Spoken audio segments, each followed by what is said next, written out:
snakes, sharks, jellyfish, crocodiles, spiders. Yeah, it feels like this list can just go on forever. I kind of understand why most of the American population would be terrified of coming to Australia. I just want to calm your fears. I want to let you know that it's okay, that you can come and visit, and that there is not a large chance that you will die. I'm going to tell you about it in this video. Hi everyone, my name is Paul Thompson and I'm here to promise you that if you come to Australia, there is only a small chance that you will die by a dangerous, venomous animal. I just want to use this video to kind of set the record straight because a lot of my teammates that I work with are a little bit nervous about Australia and their venomous snakes and spiders and things like that. And I always kind of give the same advice. So I thought I would try and give you the advice and see if we can kill two birds with one stone. I don't know why we're killing animals in this video. Anyway, the first and the major piece that I get all the time is around the ocean and sharks. There is a pretty slim chance that you are going to get eaten by a shark if you swim in particular beaches. Now, most beaches, yeah, you're probably likely to get, a shark somewhere along the line. But there are still a lot of places that you can swim that won't have sharks around. Likewise, if you don't go and swim on the reef, like dragging dead fish behind you, that's a giveaway. Like, if you're spearfishing and there's blood in the water and there are dead fish, and you're carrying them, of course, sharks are going to be like, hey, I smell food, let me go eat it. But if you're just paddling around in the beaches of Australia, most of the time, you're okay. One thing that will help is swimming within the stinger nets. So we have these nets up where I live, in the beaches where I live, because of all of the jellyfish. So I guess that to stay away from the sharks, swim inside those nets because they're probably not going to be able to get through the nets. That's a win-win, isn't it? Yes, I hear what you're saying, but what? Jellyfish? Yeah. So the nets keep the jellyfish out. Sorry, let me just rephrase that. The nets are designed to keep most of the jellyfish out. There is a jellyfish, the irukandji. It's the size of the head of a matchstick. Nothing is going to stop that. And it's really deadly. But again, the chances of you actually getting stung by an irukandji are quite slim. You think of how many millions of people swim in the beaches every day. I actually don't even know if that statistic is real, but how many people swim in the beaches every day and not many of them get stung. So don't worry about that. So then some people mightn't believe me. They're like, "No, Paul, this is crazy. I'm still not getting in any beaches. I'm staying away from sharks. I'm just going to swim in your creeks and rivers." Well, you can't really do that either if you're afraid of crocodiles. You see, most of the crocodiles now, over the last, 30, 40 years, haven't been culled. It's not like America, when you can go out into the swamp and shoot gators for fun, and, that doesn't happen in Australia. Here, they're a protected species because they're an animal.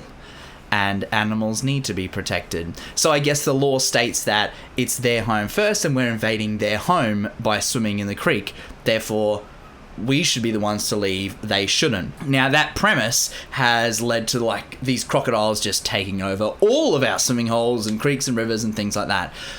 But here's the thing. Not many people often get taken by crocodiles. They're more likely to get your pet. If you want to go for a swim in the creeks and rivers, take a pet. Use them as a decoy, paddle around and have a swim, and you'll be fine. Now, some people are going to still be like, I don't want to swim in the rivers either. So that's, now the ocean's gone, that's rivers. At that stage, I would probably give the advice of, mate, swim in a pool or a bathtub, because that's the only other body of water that doesn't have a dangerous animal in it. I mentioned spiders, snakes, yes, they are all fairly prolific as well. But again, you must be seeing a theme here. The chances of you actually getting bitten or hurt by a snake, spider, venomous, dangerous animal of any kind are pretty slim. Especially if you just do the touristy things and you stay in Sydney, because I don't think they have anything venomous in Sydney. What I don't get then is why you are so worried about our animals. You have grizzly bears. You have gators the length of football fields. And you have the worst, most dangerous thing in America. It terrifies me. You see, in Australia, obviously, you've got to be worried about all these venomous, dangerous animals. You know, well, the likelihood of them hurting you is pretty high. In America, I'm not terrified of a single animal, except for guns.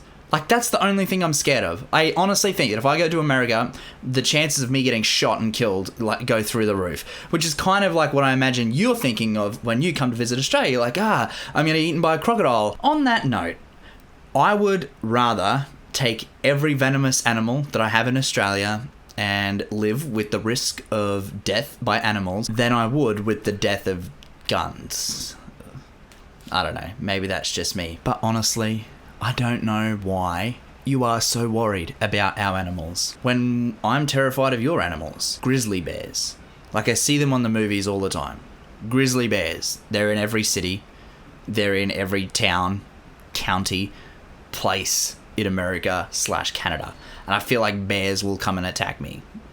Always. And your gators. Like, we have big crocodiles, saltwater, freshwater. Then you have gators, which are like a direct descendant of the dinosaurs. It is like a gigantic animal that just eats everything. As soon as I saw Lake Placid, terrified. If you've never seen that movie, don't watch it and want to swim in a lake again. And Jaws.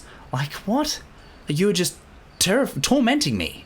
Like, now I just can't go outside in America because I feel like I'm going to get eaten by animals of some kind. Oh, and your eagles. Like, you have that eagle hawk thing. That thing is massive. Have you seen the size of those in real life? I feel like it could just pluck my head off my shoulders. So I guess we both have scary, dangerous animals and we need to be careful of them. But like I said, the likelihood of you getting hurt or killed when you come to Australia is so slim. Please embrace it. Come and say hello to our animals. They would love to see you. Thanks for watching. If you liked it, give it a thumbs up. And if you haven't already, subscribe. I'll see you next time. Bye.